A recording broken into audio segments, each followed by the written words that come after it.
0.1%의 선택, 성경 암송의 길. 제1부 성경 암송의 길을 묻다. 1. 성경 암송은 하나님의 명령이다. 성경 암송은 성경의 명령. 이스라엘 민족은 구약 성경 전체를 귀하게 여긴다. 모든 유대인들은 모세오경, 창세기, 출애굽기, 레위기, 민수기, 신명기를 어릴 때부터 암송한다. 그 중에서도 가장 귀하게 여기는 말씀이 있다. 바로 신명기 6장 4절부터 9절의 말씀과 28장 1절부터 14절의 말씀이다. 이 말씀의 요지는 하나님의 말씀을 마음에 새기고 실천하라는 말씀과 그 말씀에 온전히 순종했을 때 어떤 결과가 주어지는지를 말씀하고 있다. 유대인들은 이 말씀을 금과 옥조로 받아들인다. 이 말씀을 생명처럼 여기고 실천한다. 그 결과 유대인은 세계에서 가장 우수한 민족이라는 약속을 성취하게 되었다. 성경 암송은 하나님의 명령이다. 성경 암송은 선택의 문제가 아니라 반드시 지켜야 할 명령이다. 가나안 입성을 앞둔 이스라엘 백성들에게 모세는 이렇게 명령한다. 신명기 6장 6절부터 7절 말씀. 오늘 내가 내게 명하는 이 말씀을 너는 마음에 새기고 내 자녀에게 부지런히 가르치며 집에 앉았을 때이든지 길을 갈 때이든지 누워 있을 때이든지 일어날 때이든지 이 말씀을 강론할 것이며. 신명기 28장 1절부터 6절 말씀. 내가 내 하나님 여호와의 말씀을 삼가 듣고 내가 오늘 내게 명령하는 그의 모든 명령을 지켜 행하면 내 하나님 여호와께서 너를 세계 모든 민족 위에 뛰어나게 하실 것이라.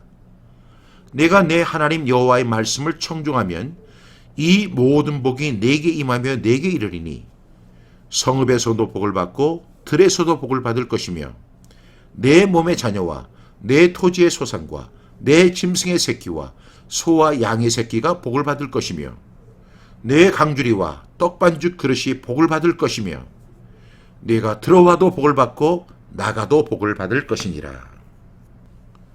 이스라엘은 모델하우스이다. 이스라엘은 하나님의 말씀에 순종했다. 그 결과는 무엇이었을까? 정말 하나님의 말씀에 순종하면 복을 받는가? 우리는 이 질문에 대해 답변해야 한다. 하나님이 말씀하신 대로 너를 세계 모든 민족 위에 뛰어나게 하실 것이라는 약속은 지켜졌는가?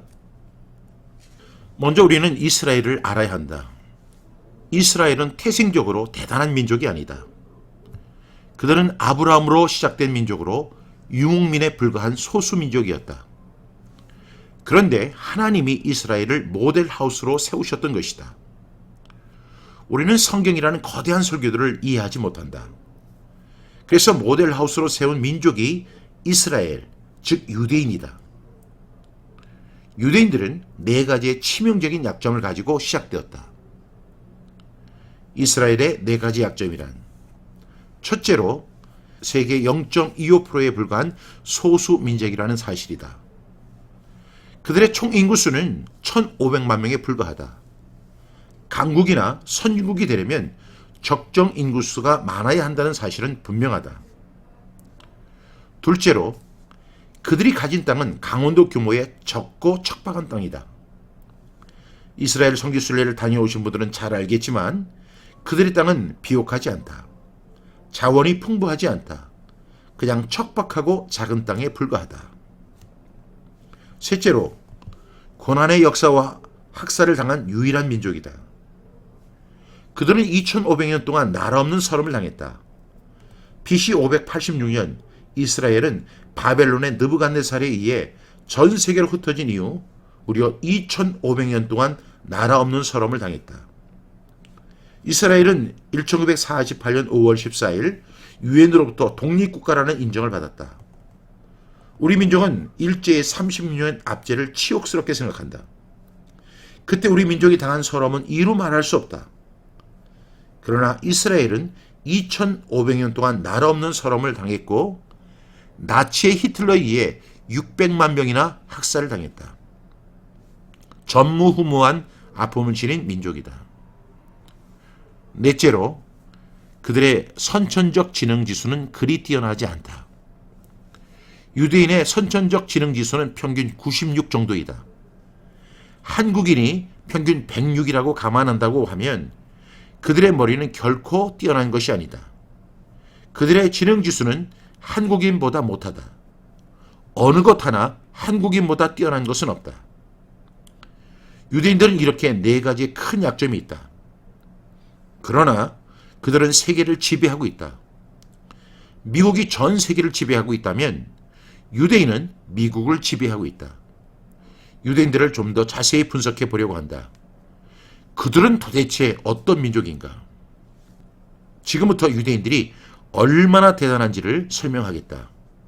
우리가 알고 있는 정도가 아닌 하나님이 역사한 이스라엘 민족 유대인들이 얼마나 대단한지 집중해서 들어보시기 바란다.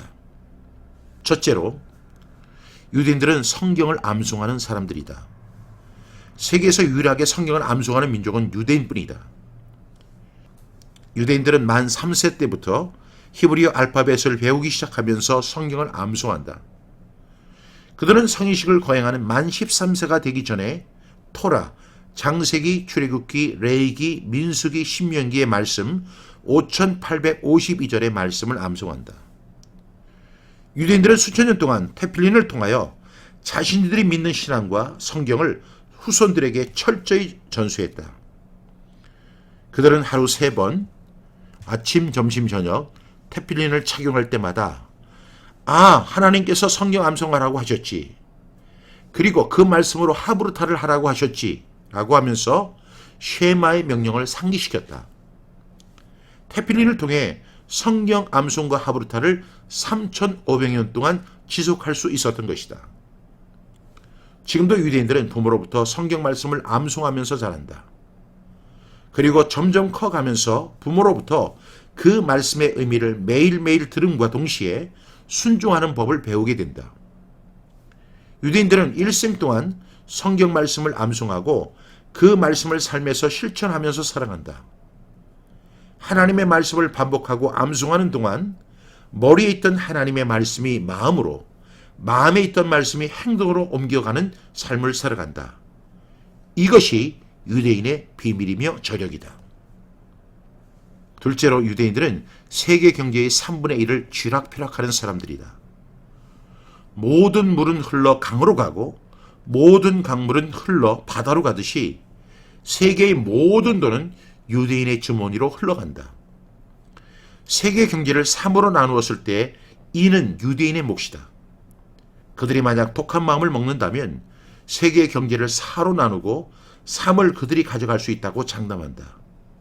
돈 벌기가 그렇게 어렵다고들 하는데 유대인들은 너무나 쉽게 돈을 번다. 불가사의한 일이다.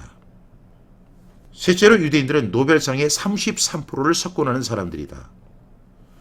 노벨상을 받는 사람이 3명이라고 한다면 그 중에 1명은 유대인이라는 통계이다. 역사학자 아놀드 토인비는 그에 져서 역사의 연구에서 이렇게 말한다. 그 민족이 우수한지 그렇지 않은지를 분석하는 방법은 그 민족에서 석학들이 얼마나 배출되는가를 살펴보면 된다. 그리고 그 기준은 노벨상이다라고 말했다. 그런 면에서 유대인은 세계에서 가장 뛰어난 민족임에 틀림이 없는 것이 분명하다. 넷째로, 유대인들은 세계적인 천재들을 배출하는 사람들이다.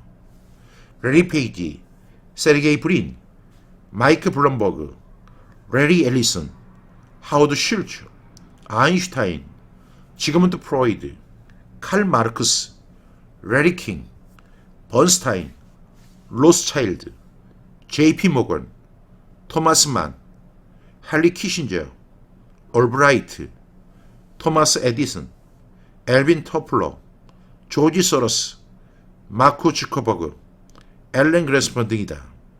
세계적인 천재들이다.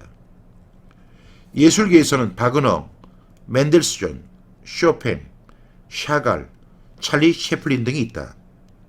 학계는 하버, 롬브르조 등이 있다. 언론계에는 로이텔, 허스트, 아더 폭스, 하이스켈 등이 있다. 경제계는 더 특별하다. 세계 경제를 좌지우지하는 거물 유대인 경제학자는 크리스펀 한 명뿐일까? 미국 경제의 지표를 대표하는 로스차일드, 로칠드, 호스만 슈탈, 골드만삭스, 미국 석유 기업 코크 인더스트리의 코크 형제들이 있다. 앞에서 노벨상 수상자의 33%가 유대인이라는 사실을 소개했다. 이를 분야별로 보면 노벨 평화상은 유대인의 비율이 10%, 문학상 11%, 화학상 18%, 물리학상 26%, 의학상 28%인데 비해 경제학상 41%로 그 비율이 껑충 뛴다. 폴 사무엘슨, 밀턴 프리드만, 로버트 솔로우, 게리 패커를 비롯한 2001년의 공동수상자인 조지 아카로프, 조셉 스틸글리치와 다니엘 카네만 등 최근의 수상자들도 모두 유대인이다. 미국으로 한정하면 유대인의 경제학자의 비중은 더욱 높아진다. 미국 경제학회에서 2년 동안 한 번씩 40세 이하의 젊은 경제학자들에게 수상하는 존 베이커 클라크 메달을 받은 유대인 비율은 67%. 그동안 25명의 수상자 중 11명이 나중에 노벨 경제학상을 받을 정도로 권위 있는 상으로 젊은 경제학도들이 가장 선망하는 상이다. 노벨상을 받는 폴 사무엘슨, 밀턴 프리드만, 로버트 솔로우, 게리 패커, 조셉 시티글리치 등이 모두 젊었을 때 이 상을 받았다. 마틴 펠리스타인 하버드 교수, 폴 크루그먼 프리스턴대 교수, 로렌스 서머스 하버드대 총장은 존 베이커 클라크 메달을 받았으나 아직 노벨상 순서를 기다리고 있는 유대인 경제학자들이다.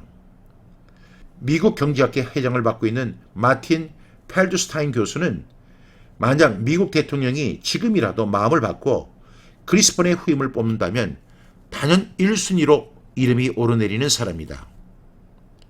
현재 미국 대통령의 경제 참모들이 대부분 그의 제자들이다. 크루그만 교수는 한국에서도 유명한 미국 최고의 경제 평론가이다. 뉴욕타임즈의 고정 칼럼을 쓰고 있는 그는 민주당 성향의 진보학자로 부시 행정부의 경제 정책을 부자만을 위한 정책이라며 가장 아프게 공격하는 학자로 손꼽힌다.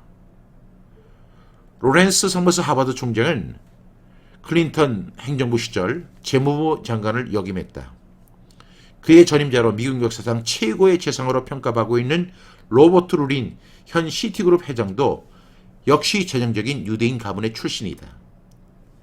클린턴 행정부의 대부분은 루빈과 서머스가 재무부 장관으로 재직했으니 이때는 경제 정책의 쌍두마차인 중앙은행, FRB와 재무부의 머리가 모두 유대인이었다.